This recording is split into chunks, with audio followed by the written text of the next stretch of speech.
Isaiah 6:8. Also I heard the voice of the Lord saying, whom shall I send? And who will go for us? Now notice how he says us, plural. It's the Godhead talking to itself. Then said I, Isaiah responding, here am I, send me.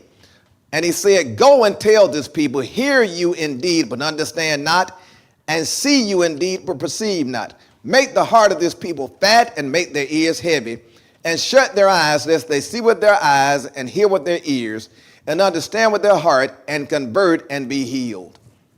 He's saying, talk to them like you talk to them, peradventure they repent and can hear.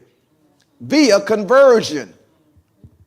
Inversion causes perversion, which cuts out the ability to hear God.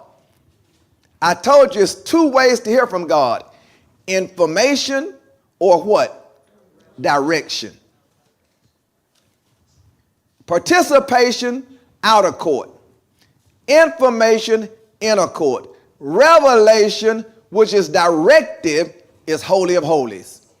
I'm attuned to God. A soulish person picks up static still. You don't get clarity. All you got to do now is proceed to the Holy of Holies and fine tune your hearing. And guess what comes when you hear? Faith.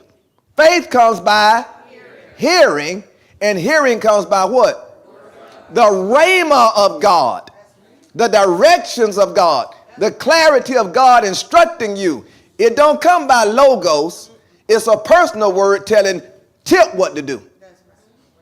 That's when faith comes alive, when he talks to you. That's why nobody can intrude upon that, because God told me to do this. And I got faith to do this because it came by way of rhema. Now you can sit in the inner court and accept the soulish existence as being normal. That ain't God. You'll go to church, you'll sing in the choir, you'll preach, you'll become a church mother and all that stuff, but you'll still be undirected by the Spirit. So therefore, you're not privy to what? Sonship. Heavenly blessings are in heavenly places hidden for the children of God. But guess what you got to do? You got to fine tune your soul to receive it. That means I got to live a what? A sanctified life. I got to get rid of the what? The noise. It's the noise. It ain't that you're evil. You're just too noisy inside. You got too many voices. You look at too many reels. Everything carries a spiritual look at. Everything. If you'll sanctify your mind unto God, as a man thinketh in his heart, so is he. Thy word have I hidden in my heart, that I might not sin against thee. Guard your heart with all diligence, because out of it flows what? The issues of life. This is what the Bible's talking about, y'all. A finely tuned heart. How did the Old Testament prophets hear? They sanctified themselves, and they didn't have TVs, and they didn't have the internet, and they didn't have cell phones, and they didn't have walkie-talkies. What in the devil you doing with a walkie-talkie? You know, all this junk we got. See, these got up in a cave somewhere, under the cleft of a rock. They can help but hear from God. No distractions, no noise, no intrusions. We got to make ourselves get into that realm. And God's going to give us more grace, because he knows we're being contended with by more spiritual forces. We got to have more grace. Wherefore he give us more grace. They didn't have thong-clad butts all around them at the mall. Something at the mall. I had a girl at the mall that they were thong. And yeah, they love to bend over thong-clad butt. Look, man, I'm trying to sanctify myself and get this thong out my face. Go to the beach, you try to sit back and meditate on the word and look up. Oh, man, what's wrong with y'all? But that's the weaponization of the body to distract you away from sanctification. He's trying to intrude into your mind with images and words. The devil is a good devil now. He's extremely good at his tactics. That's why you can't afford to be lonely, because it'll mess your mind up. Psalm 115.